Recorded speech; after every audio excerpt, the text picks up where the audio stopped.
Good evening, everyone. This is our session that on MBA Journey Campus to Job. We welcome our PGDM and MBA students who have joined us. So let me start by introducing our speaker, Professor Selesh Gandhi. Professor Selesh Gandhi is the Pro-Chancellor of the IILM University, and he is a fellow at IIM Ahmedabad, and he is a PhD in the area of finance and accounting and the former dean of the program, of the PGDM program. He is also was the director of IIM Ahmedabad Executive Education Program in and managed the program in various countries like China, Dubai, Egypt, Kenya, Kuwait, South Africa, Thailand, apart from India. Sir has a very, very illustrious career, and it will be a pleasure to hear from him. He has also been an independent director and the member of the audit committee at the Gujarat Mineral Corporation, Ahmedabad. He is a member and chairperson of the audit committee, IIM Nagpur, and has extensive experience in international accreditation process, international and national rankings. Welcome, sir. It's a pleasure to have you with us. Thank you, Professor Samhita. And good afternoon to all the students who are going to be the aspiring to become MBA. As you know, you are coming from different academic background, and you have a different system of education at the university level. So what I'm going to do is to share with you some of the anxieties and challenges one may face over a 2-year journey, and also tell you about the program structure and how we take care of the various requirements of the students as well as the recruiters. And then we will have a question answer session. So let me begin with some thoughts on the management education, just to share with you. As you may be aware that the management education history goes back to 1960s, right? And in 1961, IIM Ahmedabad and IIM Kolkata were established. And subsequently, IIM Bangalore was established. So these were the three IIMs till 1984. And in 84, IIM Lucknow was established. But then substantially, there has been considerable increase over a period of time. As per AICT data, as of 2021-22, there are 3107 AICT approved institutions. That excludes institutions like IIMs, ISB, and many schools which have been set up by IITs, as well as others who are not working under AICT approval process.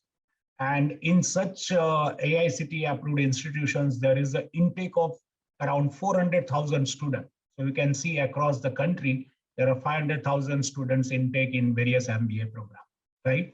Now, since you are coming from different academic backgrounds and different systems of education at undergraduate level, what are the various challenges which you may find during the journey and also the professors would find during your 2-year journey? Right. First, there is a choice, right? Whether all students should learn the same thing and leave the class with the same level of understanding and experience, right? So what is the challenge that when you are in a MBA program, what should be the approach? Whether all students should learn the same thing and leave the class with the same level of understanding and experience, right? Or the motivation to learn that students bring to the class is a function of their abilities, their interests, their future plans, and uncertainties about what they really want to know, right? So this is going to be a major challenge. In an undergraduate program, whether you are a computer science graduate or you are a student of humanities or you are a student of engineering or you are a science student, right? By and large, you face similar kind of environment, syllabus is same. Of course, in management also syllabus has been same, but then the aspiration at the undergraduate level and aspiration at the postgraduate level are quite different, right? And you would notice yourself that in a class, you have such diversity of academic background, some students with work experience, some students coming from family managed organizations likewise. And you will see that their aspirations and their learning goals are quite different. And hence, what is important for all of you is to decide, right? What are your career plans and what should be the objective and goal of acquiring higher education in the domain of management. Now, we also face a challenge, right? When you are in a class, in a science or in a law school or in a commerce school, by and large, the level of understanding, etc., is similar. Here, there is a problem, right? That when you come to the management program, it is very difficult for the faculty members or instructors to know what you already know, right? For example, you look at any of the subject, for example, marketing or finance or systems, right? Some of you may have some idea about the domain because you have undergraduate degree in those domains, but rest of the class may not have. Now, students who are alert and aware about economic and management issues, those who have very good reading abilities and those who continue to read on current topics related to the economics as well as the management, they pick up the vocabulary and elements of management very fast, right? So the learning process becomes little fast. For this reason, deciding where to start in designing a learning environment for students is difficult. Now you can understand how difficult it will be when the program is structured and when the course outlines are being worked out. That where the instructor or where the course should begin, at what level of understanding the course should begin. Should it start at a very basic level or should it start at somewhere more than basic level, etc.? Because what is going to happen is that deciding the starting point in a course or in a program structure is going to be very, very important. Because if that decision is not taken very, very carefully, then there can be a different levels of understanding of the subject, and the students may find it difficult to cope with the kind of pressures they will have as the program progresses. So you need to keep this in mind, right? That whenever you get a course outline and when the faculty members start teaching a course, they have certain assumptions about what you already know. And if those assumptions are not valid, then it is very, very imperative on your part to put in extra efforts and to come to that level of understanding which rest of the class has. Now, there is also a challenge that as to what the instructor or the faculty member should teach, right? That some of the management practices change continually, right? So should we teach the basic concepts? Should we teach the current contemporary issues? Or should we teach somewhere in between, right? Because some of the practices evolve, some of the practices change, and it's very difficult to know what try to teach and the learning to which the students be, right? The another thing is very important, that you must decide to learn, right? When you come to the class, and the students must be interested in the subject matter, interested in learning about it, and interested in learning how it works, right? So this is very, very important. The other issue is that as undergraduate programs, instructors cannot remain available after the end of the course to correct erroneous learning or on misinterpretations carried away from a course. Right? Suppose you have a certain misunderstanding or certain level of deficit in learning once the course is over, and the instructor may not be available thereafter. And hence, you must develop the ability and so that you can understand the structure and processes in these domain areas. Let's say, for example, you are coming from an engineering or science background and you have gone through the courses in finance and accounting and you have gaps. Now, how do you fill those gaps, right? And that's why it is important that you be equipped to understand that the changes in these areas occur over a period, and they must understand such changes and offer suggestions to the organizations where they will run. Because at the end of the 2 years, when you go and start working in the organizations, then you need to fill the gap and make the deficit good, so that wherever you work, in whichever domain you work, you are productive in those domains and in those functions.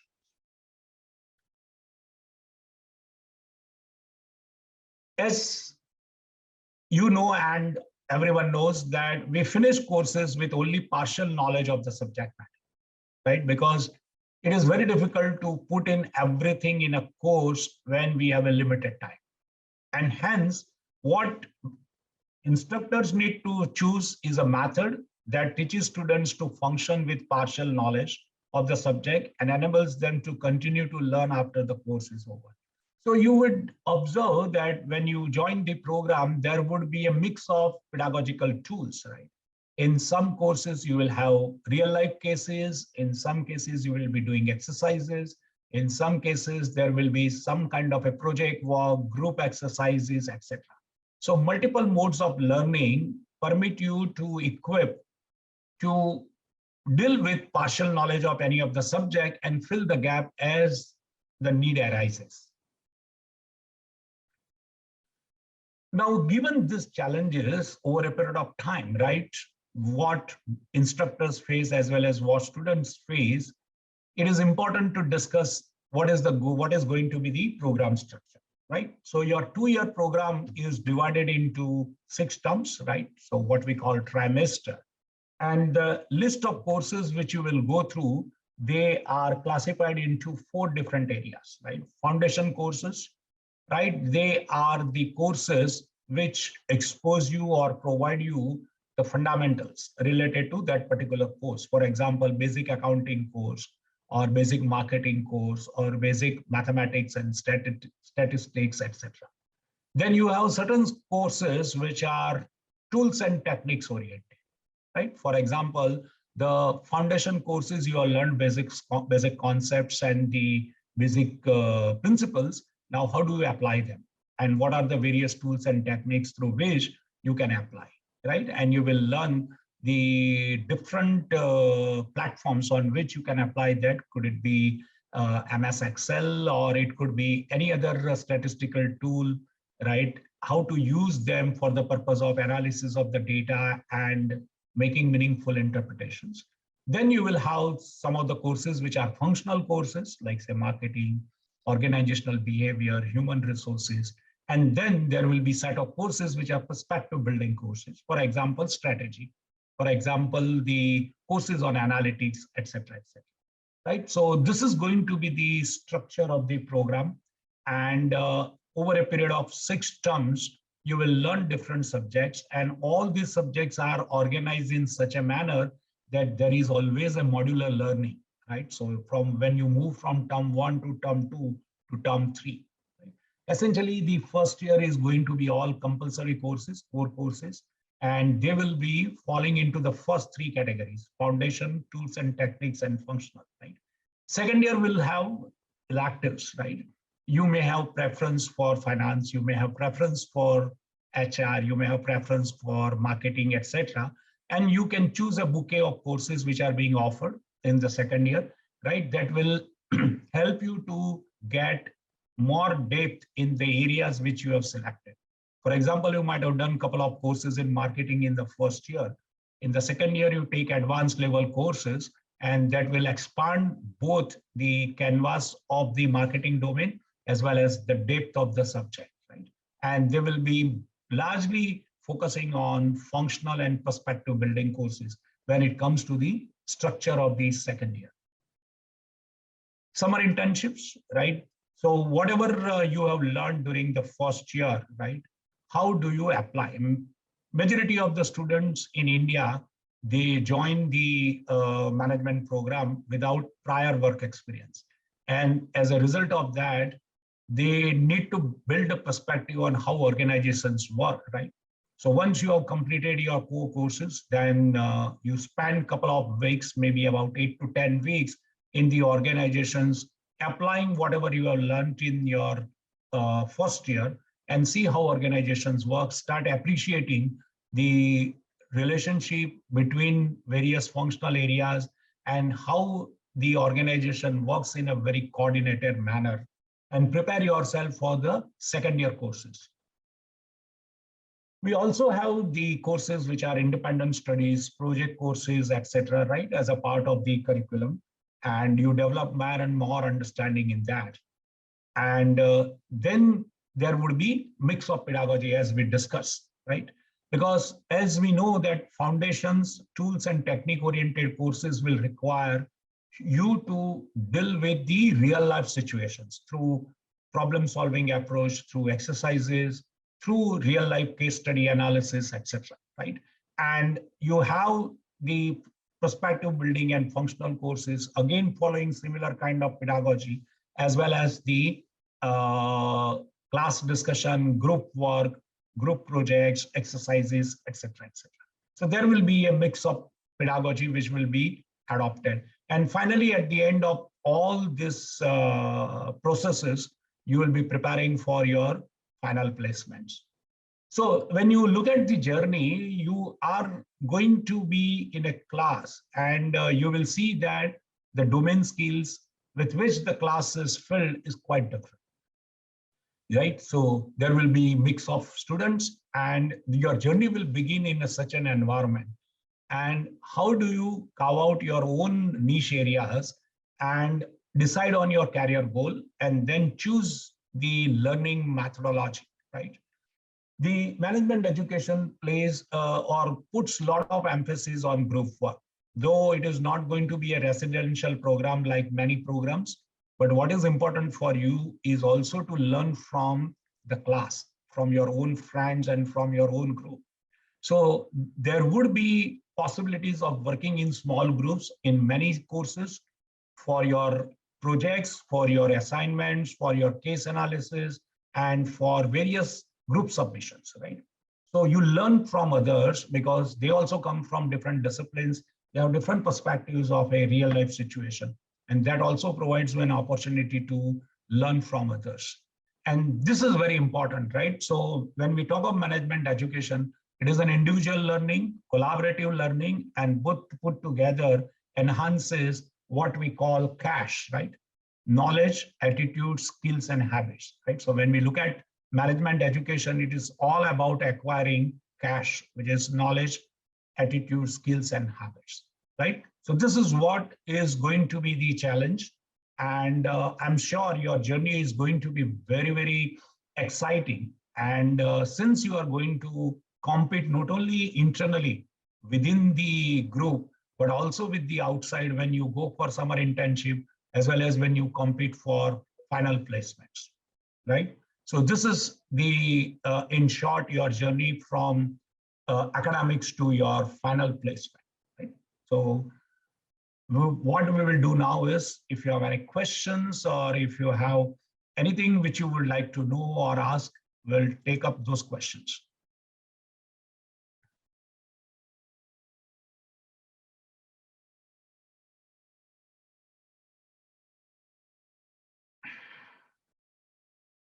Rahul sir, you're mute. So Anjali Singh has raised her hand, Yes, and yes. if she can write or if we can unmute her so that she can ask. I think Anjali, you can ask your question. Anjali, can you hear us? She's raised, yeah. Unmute. I think we need to unmute her. I've asked her. Anjali, can you hear us? She can write. I think what we can ask student that you can write on the chat box, and then I can read out, or Sangeeta can read out that. So meanwhile, sir, let me ask you a question. Yes. Students coming from, if I'm from humanities background and I'm not so good in maths and analytical or maths, I think quantitative subjects. And in the term one, I have to do accounting, I have to do quantitative techniques, and I have to deal with all kinds of courses, microeconomics. So how do I cope up with that kind of pressure? And also it's a trimester. I have done all my education in the kind of a semester mode. So yeah, so I think the best, your question is very, very relevant in a sense that how do I learn to do time management? That's the first part, right? Because in a short span of maybe 10 to 12 weeks, you do 6 courses at a time.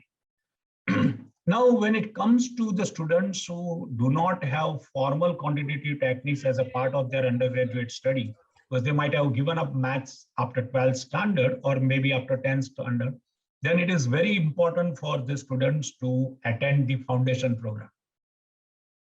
And it is my sincere appeal to all of you who are not coming from the quant background to make sure that you attend the foundation program offered by the university as well as the institute. These foundation programs provide you the kind of tools and techniques which are required for you to float through the quantitative courses.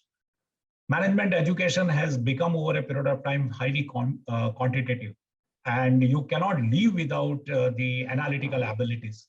And hence you need to sharpen. You might have dormant skills, analytical skills, but you need to sharpen before the program begins. So I would suggest to all of you who are not having formal quantitative background, please make sure that you attend foundation courses very, very seriously and try to understand the basic concepts which are being discussed in the foundation courses. This will surely help you in the term 1 courses and in other term courses where you have a lot of quantitative content, right? And that's why it is very, very important for you to attend the foundation program or preparatory program, whatever it is being called, right? So don't underestimate the importance of these programs, right? And attending this program does not mean that you are weak in that area. No, that's not the purpose.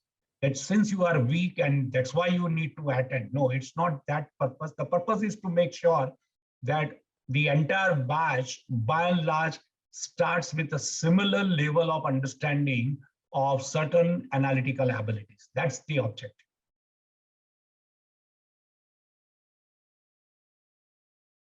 Thank you, sir. We have got 3 questions here. One, Muskan Soni, I think she's writing, I wanted to know that if I opt for human resource management in second year for my elective, how many examinations will I have in the second year? It's a 2, okay. So when we say specialization in HR does not mean that entire second year you will be doing courses only in HR, right? So there is always a credit requirement, minimum credit requirement which you allow to do. For example, a course can be of 3 credits or 2 credits, right? So in other words, if you are doing, let's say, 15 or 20 courses in second year, all courses will have exams. And so you can say minimum 20 exams or 1 exam per course. And please remember, management education is all about continuous assessment. That whenever you are learning, whether you are learning on a continuing basis. So what is the mode of assessing that you are learning on a continuum basis? Is to assess you periodically. So for example, the course will have quizzes, right? So suppose you have a 3 credit course spread over 30 hours of classroom teaching, you may have 3 or 4 quizzes, right? So maybe a quiz will happen every 1 week. So that is how one assesses that, yes, you are reading regularly, you are working hard on a daily basis, and whatever you have learned, you are able to apply when the quiz is being undertaken. So Muskan, to answer your question, how many examinations? So there will be n number of examinations, right? So every week something or the other will be there, right? Some subjects will have every week examination, some subject will have every 10-day or likewise, right? So that will be the way. So don't worry about that you have so many exams, but if you are reading regularly, if you are preparing for the class on daily basis, then you should not worry about the quizzes and exams, right? Because what is important is that, yes, I have understood and I am asked the question on that. Okay, so another question which, am I audible? Yeah, you are audible. Yes. Yes, sir. Now So another question which we have, that when is the foundation courses starting? I think it will start from first week of July, and this is how we have decided on that. So there's another question Sayak Ash has asked.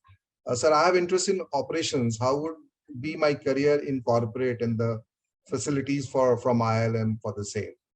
So yeah, see, as you know that operations and product development, they are very, very emerging fields. And if you really work very hard, And if you do well in those courses, which are operations related courses, and make sure that you read beyond what is being offered in the classroom situation. For example, which are the organizations where operations as a domain is a primary domain, right? Let's say, for example, B2B versus B2C businesses, right? Similarly, manufacturing, similarly, many other services organizations where operations are very, very critical, right? So you read about those organizations, you read about what are the current developments in those particular areas. And apart from your academic excellence, prepare well for your summer internship interviews as well as for your final placement interviews. If you are interested in operations domain, your objective of summer internship to the extent possible is to get summer internship in the same domain. Because if you end up doing summer internship in some another domain, and then in final placement you look for operations, then there can be a challenge, right? But if you have done your summer internship in operations, that convinces the recruiter that yes, you are seriously interested in that domain. You chose summer internship in operations area, so you will have developed certain understanding of the organization where you did summer internship, and that will help you to prepare for your final interviews in a very well manner. Okay, thanks. So there's a question from Himanshu saying, since it's a dual specialization program, which course will better sync with business analytics? See, business analytics is not something which is related to a particular domain. You can say business analytics is a tools and techniques oriented course, right? And it will cut across all functional areas. For example, is there an application of data analytics in a finance domain? The answer is obvious, yes. You look at banking and insurance sector, right? They use very, very heavily the data analytical tools. Similarly, when you say the analytics, is it applicable in the operations supply chain? Very well, right? Healthcare industry.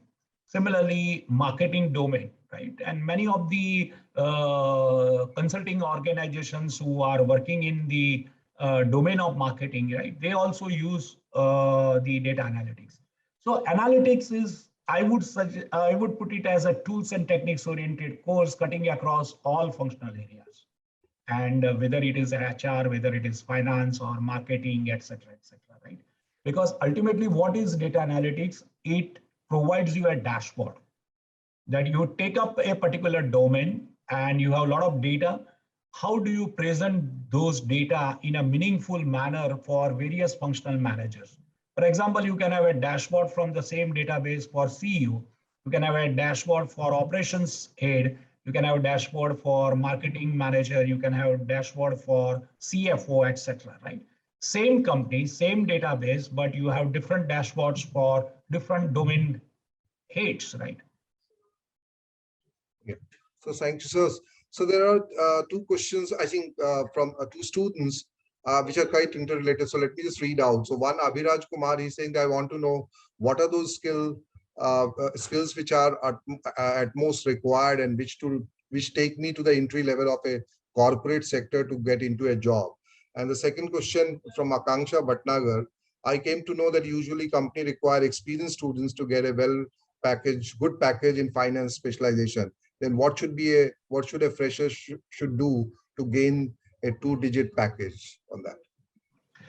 Okay, so when we talk of the skill sets, right? So whether you are doing specialization in finance or whether you are doing specialization in another domain, what is important and what recruiters look for is your analytical skills, right? So in many situations of recruitment or placement, the companies give you a exercise or a small caselet and ask you to analyze, right? The idea is to assess whether you have understood the problem, right? And whether you have understood the process by which you will arrive at some kind of recommendation that in this given situation, what the protagonist should do, right? If this is a business making decision making situation. So when it comes to analytical skills, is this skill that are you able to comprehend the problem, right? And with whatever data which are available, please remember every manager in real life situation works with partial data. They don't have full information, right? And whatever information is available using their experience, using their own analytical skills, they come up with the options and they take the decisions, right? Decisions may go wrong also, right? But then they know that if this does not turn out to be the situation, what is plan B, right? So one of the important part of decision making is to think of plan B, that if this plan does not work, how you are going to minimize the damage by way of opting for plan B. So this is what analytical skills are required. And when you say analytical skills are culmination of various things, for example, whether you are able to use the tools like Excel, right? And whether you can build macros, whether you can use a solver in Excel, and likewise, just as an example. Similarly, you should have some basic idea about statistical tools. You should have some basic idea about probability and related stuff, right? Because whenever, suppose you are in a marketing domain and you carry out market research, you must understand the nature of data, right? What is the data which you are going to collect and how are you going to collect? And depending upon the nature of the data, you will decide what kind of data analysis I'm going to carry out. So these are the analytical skills which are required. Now, the second question was on the package and finance domain. See, it is very, very obvious that when you have certain work experience, the recruiter considers your CV from a different perspective, because you bring with you some experience of, let's say, suppose, again, now what is the length of experience which is valuable to the recruiters? Any experience less than 1 year is not very, very valuable to the recruiter. Like say, there are situations where, let's say, a person might have graduated in August or September, right? And might have joined the organization and has applied for management and joins the management program in June. So you have put in a couple of months experience. Probably recruiters do not have much value of 6-7 months experience.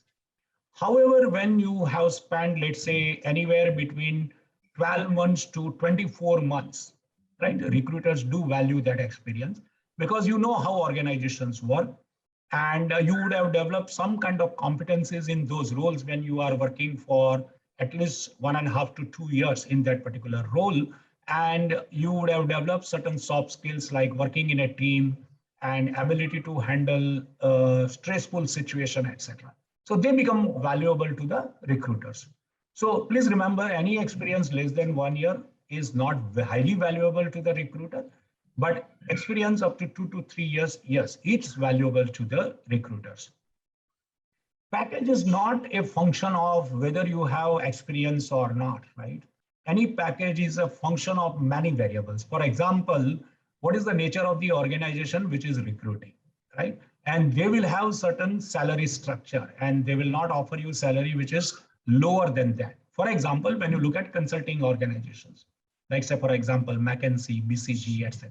They have certain entry-level salary structures. They may vary from nature of institutions. They may offer one structure to IIM graduates, another structure to other graduates, etc. But nevertheless, they have certain standard packages. So that's also a function of what is the nature of organization and what is their recruitment policy. The second one is your own performance, academic performance. Right? If you are in top 5 percentile of the class, and if your CGPA or grade point average is really, really good, then recruiters will not have any hesitation in offering you a higher package.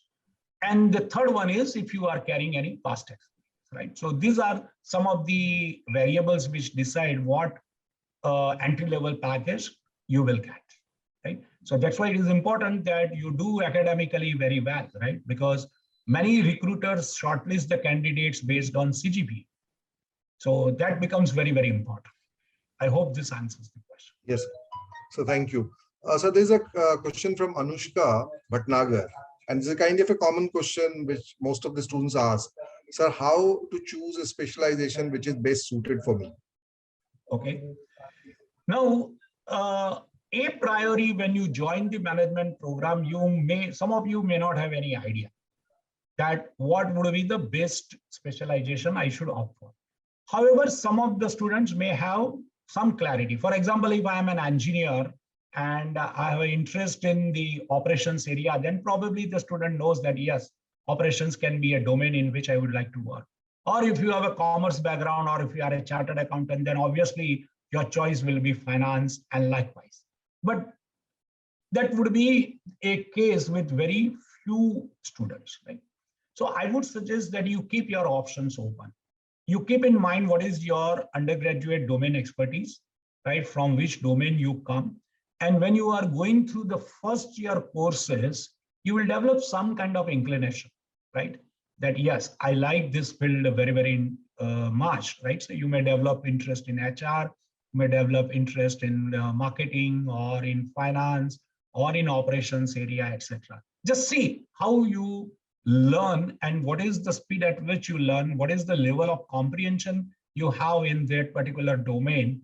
And then you look at that, how I can leverage my undergraduate domain with what I have learned in the first year. This process will help you to choose the summer internship, that which domain I should do that.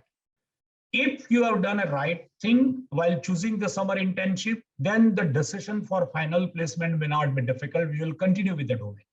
But many a times a student ends up with a summer internship domain.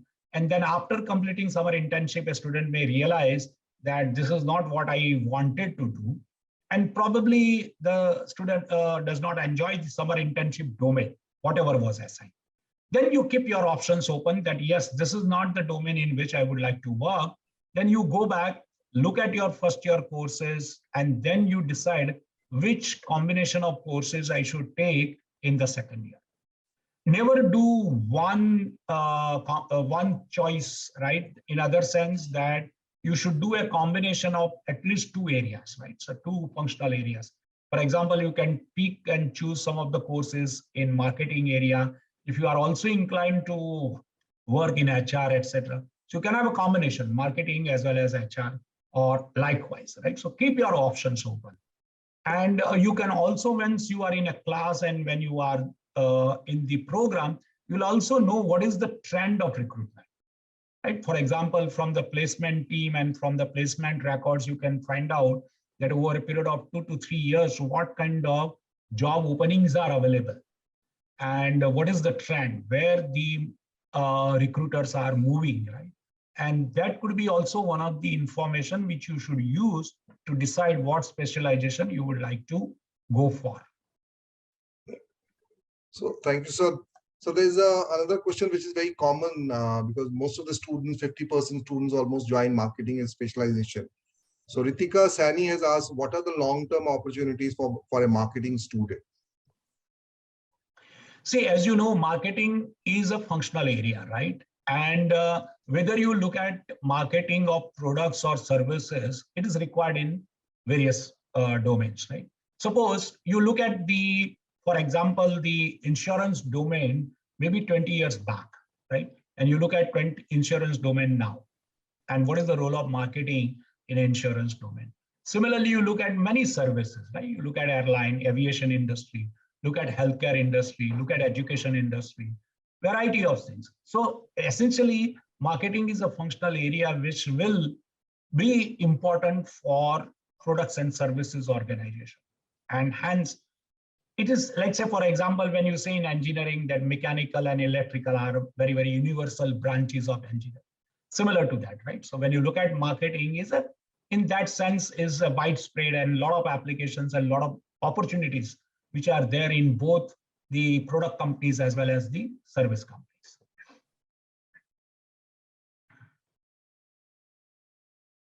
Rahul, you are on your Yes, sure. Yes.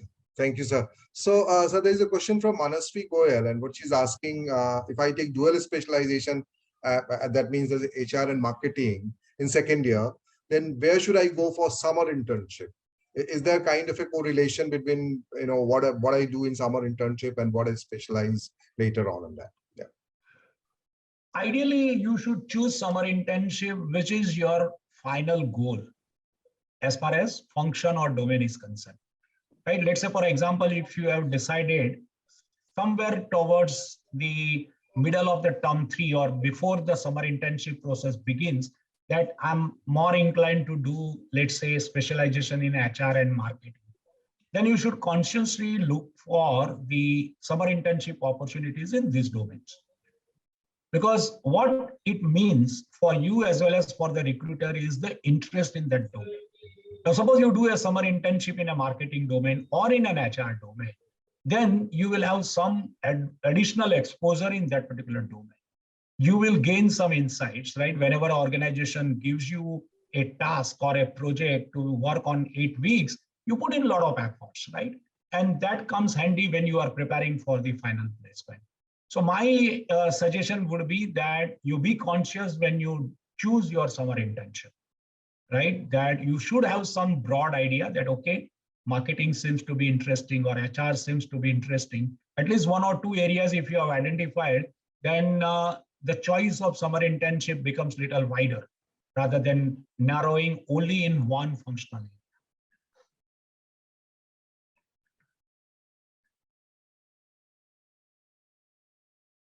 Rahul sir, you're mute.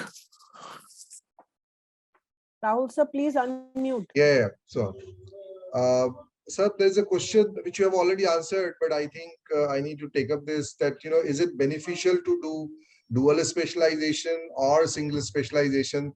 Sakshi Johari has asked that. See, what does single specialization mean? That you have done a lot of credits in the same domain. Now, it may not be feasible for you as well as for the institute, right? From either side. And it is not advisable. For example, let's say you say, I will do specialization only in finance and accounts. Then you need to have so many courses in that particular domain. And you must do well in all those courses. Now, what are the advantages? Advantages is that you develop a very good knowledge about that particular domain. But what is the biggest disadvantage? Biggest disadvantage is you are restricting yourself to a particular domain. Now, who can make this choice that I would stick to only single domain? If you are coming from a background, let's say business background, and you are very clear that in my family business or in the business of our group, this is the skill set which is very, very much required. And this skill set among the family members is not available at this moment. Then you can make that choice. That, okay, nothing doing, I'll focus only on marketing, or I'll focus only on analytics, or I'll focus only on operations. Because you are very, very clear that this is the skill set which is the most needed in the business, right? Otherwise, those who do not come from the business background, my suggestion will be that don't restrict your choice to single specialization. Yes, you can take more courses in that specialization which you like, but you also supplement the courses in other specialization. Because see, after all, what happens once you move in the organization over a period of 5, 7, 10 years, domain skills are important but not critical. What is important is your general management skills. And if you have exposure to more than one specialization, then you will have a benefit that you will have a fast track career growth when it comes to acquiring general management skills. So my suggestion would be don't restrict to single specialization. Even in the leading institutions like IIMs and ISB, they are all general management programs. Student pick and choose combination of courses, right? There could be courses in marketing, strategy, analytics, etc., which prepare you for either consulting role or for FMCG role or for financial services role, etc. So there's a question which is coming from Rishika Gupta. Sir, I did not study finance, but I want to try and see if I can be good at it. How will I know if I can pursue my career in finance? Yeah. So a word of caution. Over a period of time, if you look at the last maybe 7, 8 years, the finance domain and the organizations which are coming on the campus for recruitment, they are becoming very, very product savvy, right? Product specific, right? Because if you look at, let's say, for example, the VC companies or hedge funds or investment banking firms, etc., etc. So what is important, if you are interested in finance, that's a good sign, and you know upfront and you are aware that you want to do this specialization, but you must be equipped with the analytical skills, lot of quantitative analytical skills, that you should be able to do modeling using the various platforms, right? And software and other things, your ability to learn Python, your ability to learn R programming, etc. Right? And you'll have to put in a lot of such efforts which are preparatory to become a good finance individual, right? And especially when you want to work in research-oriented organizations like these firms, right? Private equity funds, hedge funds, investment bankers, etc., etc. The other domain is corporate finance, right? The corporate finance is quite a different field than the financial services companies. In a corporate finance, which could be in any of the organization, like say manufacturing organization, hospitals, hotels, etc., etc. Then what you need to have the skill set which is related to the management of long-term funds as well as the short-term funds. So investment decisions, financing decisions, etc., etc. You will be able to take your final call based on how you enjoy the courses in the accounting, costing, and the finance domain. And that would decide whether you will continue your interest in that, right? So over a period of 2 trimesters, and maybe by the time you come to the 3rd trimester, you will have clarity whether you are going to choose and stick to this particular domain or not. So you have answered this question. Abhijit Yadav asked that what job roles are offered for MBA finance graduates in campus recruitment. So you've already answered that. So there's a question from Meenal Singh Songara. Sir, what are the opportunities for HR students? Yeah, so see, look at any large companies or even medium-sized companies, right? And if you are reading some of the management gurus, you realize that talent management, that is acquiring talent, retaining talent, and managing talent, is very, very crucial to any organization, right? So in today's world, business world, it is not that money is in short supply or a scarce resource, or technology is a scarce resource. No, what is scarce resource now is the human resources.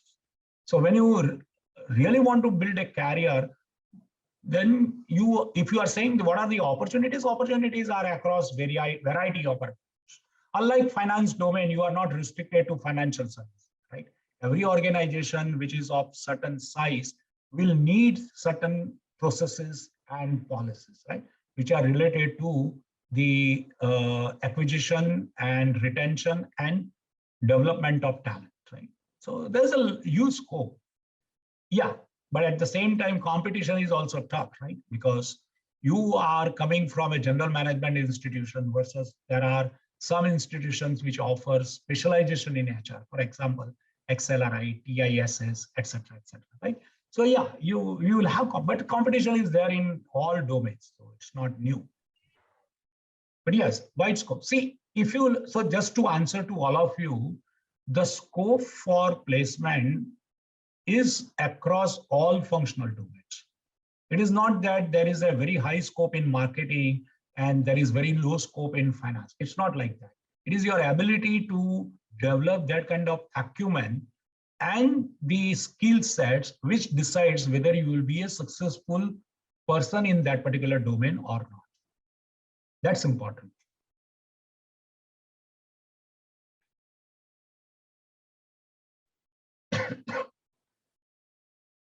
Sir, we often have this dilemma in our minds regarding our undergraduate degrees, you know.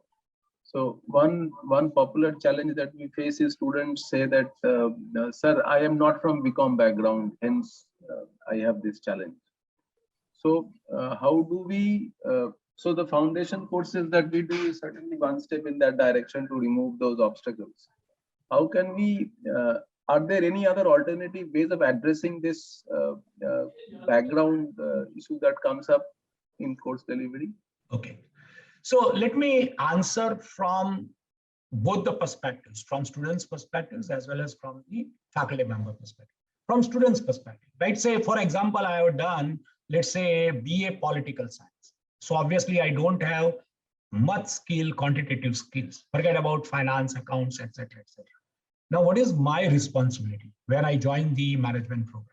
right? First of all, my ability and my willingness to learn those quantitative courses, irrespective of what stress I'm being faced to. Right? You will have a lot of stress when you are faced to those quantitative courses, but you must have perseverance and you must work hard. See, as you do in undergraduate study also, whichever subject which is challenging, you put more efforts. The subjects which are having less challenge, you put efforts, but relatively less than what you would put in other subjects. Same thing here. In term one, suppose I'm doing 6 courses, I will know, right, within 1 month that which are the courses where I will require to put in more efforts. Put in more efforts, right? Second, faculty members are always available for doubts, right? If you have any doubts, if you have any misunderstanding, or if you have a lack of understanding of any concepts, are you willing and are you open to approach the faculty member with your doubts? Now you can have a prior appointment with the instructors that I would like to meet. Now you can meet the instructors individually, you can meet in small groups, etc., right?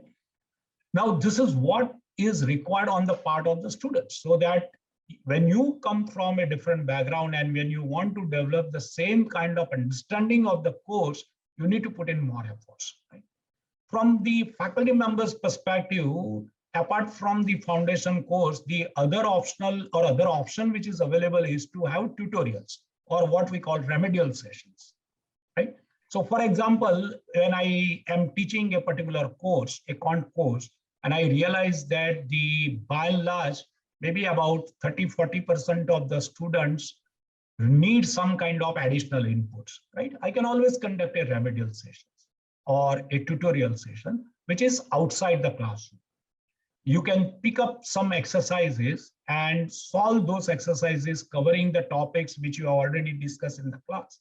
For example, I've done 5 sessions and I have got about 20–30 students who find it difficult to comprehend those contents. Then whatever I have covered in 5 sessions, I design an exercise or pick up an exercise from a book and solve during remedial sessions, right? And this is how I encourage students to fill the gap. Please remember, this is two-way process. You must be willing, as a student, you must be willing and open to approach the faculty members that, sorry, are not understood and I would like to have more insights.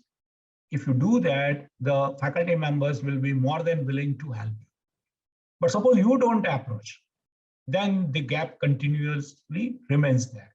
And once you have a backlog or once you have a gap, the program runs at such a pace that you don't have time to clear your backlog, right? After 1 month, that backlog becomes so cumulative, it's virtually impossible for you to clear the backlog. It should be cleared on weekly basis. Thank you, sir. Thank you. We have a lot of questions, but I think the time, we've run out of time. We can still pick up another 5–10 minutes, no issue. Yeah. Okay, sir. Okay. So, sir, one question is Sarthak Satya is asking that, good afternoon, teachers. Apart from summer internship program, if we get an opportunity of doing a full-time job, so should we go for it or focus on our regular course and studies? See, they are mutually exclusive, right? Full-time job and the MBA study, they are mutually exclusive. Either you pick up a job and forget about your degree, or you focus on degree and then forget about the job. You can do it later on, right? None of the postgraduate programs will allow you to have even part-time employment. Now, if you do it without the knowledge of the institute is a different thing, right? But then what is going to happen is that it will be reflected in your academics. Because if you are diverted to that kind of situation, then what is going to happen is that you will have less time for class preparation. You will not be very attentive when you are attending the class. You will miss some classes. You may be absent in those classes. You may miss quizzes, and overall your academic performance will go down. Now you have to take a call. Do you want to take that risk that you graduate with an MBA degree with a very, very low CGPA, right? Even if it is in your own company or family managed company, Do you want to still have a degree with, let's say, 40% or 45% marks, right? You will not like to do that, right? So my suggestion will be, don't be having any kind of diversion in terms of focus on job, either part-time or full-time. Focus on academics. You have decided to come to join a postgraduate program. That's the goal, and that's the objective with which you have selected this program. Then your entire energy and entire focus should be on learning rather than working for any organization. That question does not arise. Thank you, sir. Sir, I'm just taking last question, but I think Ritika Sani, she's asking again and again. Is this true that nowadays marketing means digital marketing? Not necessarily. See, even if you say digital marketing, you have to create contents, right? And you will have to have customer segmentation. You will have to have the product segmentation. You will have to have what message you will convey to the media or to the consumers, right? So when you say marketing, it is only a digital media, it's not true. I'm sure, I don't know whether you have seen any of the billboards of butter advertisement, Amul Butter's advertisement, which is Dakuna's account, right? I'm sure when you read those billboards, right, it makes you laugh, right? And it's so very well designed, so contemporary. That's not digital, right? But it is a very rich marketing message, right? And recently that the current billboard is on the merger of HDFC Bank and HDFC. And look at the one-liner, which is there in the billboard, right? So it's not true, right? It is one way of communicating what you want to communicate, the product service attributes to the targeted customers. It's only one way of doing it. There are many other ways. So thank you, sir. I think there are still 5-10 questions, but I won't, we won't, ask those questions maybe later on. Sayukta, you want to say word of thanks? Yes.